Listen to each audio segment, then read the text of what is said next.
Graduating class of 2009. I realize most of you are hungover and have splitting headaches and haven't slept since Fat Tuesday, but you can't graduate till I finish, so listen up.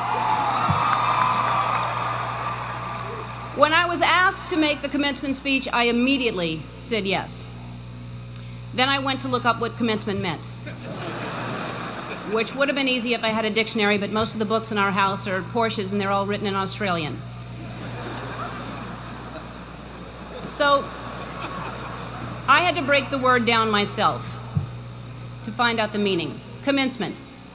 Common and cement. Common cement.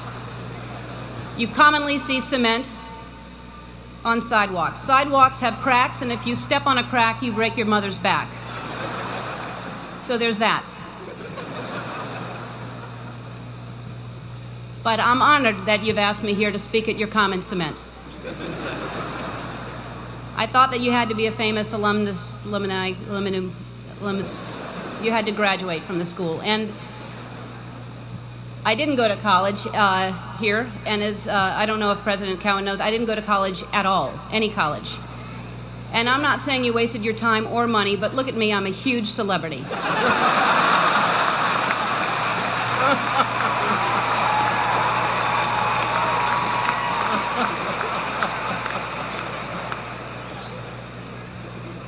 Although I did graduate from the School of Hard Knocks, our mascot was the Knockers. I spent a lot of time here growing up. My mom worked at Newcomb, and I would go there every time I needed to steal something out of her purse. But why am I here today? Clearly not to steal. You're too far away, and I'd never get away with it. I'm here because of you, because I can't think of a more tenacious, more courageous graduating class. I mean, look at you all wearing your robes. Usually when you're wearing a robe at 10 in the morning, it means you've given up. I'm here because I love New Orleans. I was born and raised here. I spent my formative years here, and like you, while I was living here, I only did laundry 6 times. When I finished school, I was completely lost, and by school I mean middle school, but I went ahead and finished high school anyway, and I had no ambition. I didn't know what I wanted to do. I did everything from I shucked oysters, I was a hostess, I was a bartender, I was a waitress, I painted houses, I sold vacuum cleaners. I had no idea, and I thought I'd just finally settle on some job, and I would make enough money to pay my rent, maybe have basic cable, maybe not. I didn't really have a plan. My point is that by the time I was your age, I really thought I knew who I was, but I had no idea. Like, for example, when I was your age, I was dating men.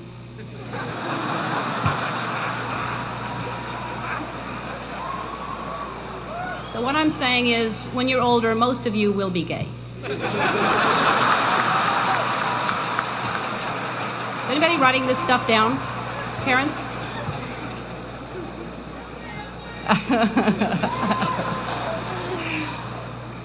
Anyway, I had no idea what I wanted to do with my life, and the way I ended up on this path was from a very tragic event. I was maybe 19, and my girlfriend at the time was killed in a car accident. And I passed the accident, and I didn't know it was her, and I kept going. And I found out shortly after that it was her. And I was living in a basement apartment. I had no money. I had no heat, no air. I had a mattress on the floor, and the apartment was infested with fleas. And I was soul searching. I was like, why is she suddenly gone and there are fleas here? I don't understand. There must be a purpose, and wouldn't it be so convenient if we could just pick up the phone and call God and ask these questions? And I started writing, and what poured out of me was an imaginary conversation with God, which was one-sided. And I finished writing it, and I looked at it, and I said to myself, and I hadn't even been doing stand-up ever. There was no club in town. I said, I'm going to do this on The Tonight Show with Johnny Carson. At the time, he was the king. And I'm going to be the first woman in the history of the show to be called over to sit down. And several years later, I was the first woman in the history of the show, and only woman in the history of the show, to sit down because of that phone conversation with God that I wrote.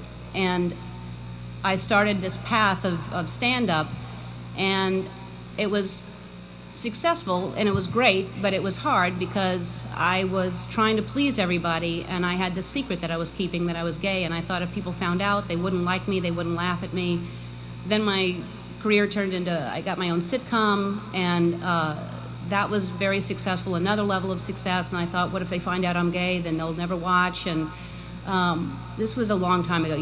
This was when we just had white presidents. But anyway, this was back many years ago. And I finally decided that I was living with so much shame and so much fear that I just couldn't live that way anymore. And I decided to come out and make it creative, and my character would come out at the same time. And it wasn't to make a political statement. It wasn't to do anything other than to free myself up from this heaviness that I was carrying around. And I just wanted to be honest. And I thought, what's the worst that can happen? I can lose my career. I did. I lost my career. The show was canceled after 6 years without even telling me. I read it in the paper. The phone didn't ring for 3 years. I had no offers. Nobody wanted to touch me at all. And yet I was getting letters from kids that almost committed suicide but didn't because of what I did. And I realized that I had a purpose, and it wasn't just about me, and it wasn't about celebrity, but I felt like I was being punished, and it was a bad time. I was angry, I was sad, and then I was offered a talk show. And the people that offered me the talk show tried to sell it, and most stations didn't want to pick it up. Most people didn't want to buy it because they thought nobody would watch me. And really, when I look back on it, I wouldn't change a thing. I mean, it was so important for me to lose everything because I found out what the most important thing is to be true to yourself. And ultimately, that's what's gotten me to this place. I don't live in fear. I'm free. I have no secrets. And I know I'll always be okay because no matter what, I know who I am. So, in conclusion, when I was younger, I thought success was something different. I thought, when I grow up, I want to be famous. I want to be a star. I want to be in movies. When I grow up, I want to see the world, drive nice cars. I want to have groupies, to quote the Pussycat Dolls. How many people thought it was boobies, by the way? It's not. It's groupies. But my idea of success is different today. And as you grow, you'll realize definition of success changes. For many of you, today, success is being able to hold down 20 shots of tequila. For me, the most important thing in your life is to live your life with integrity and not to give in to peer pressure to try to be something that you're not. To live your life as an honest and compassionate person, to contribute in some way. So to conclude my conclusion, follow your passion, stay true to yourself, never follow someone else's path unless you're in the woods and you're lost and you see a path, then by all means you should follow that.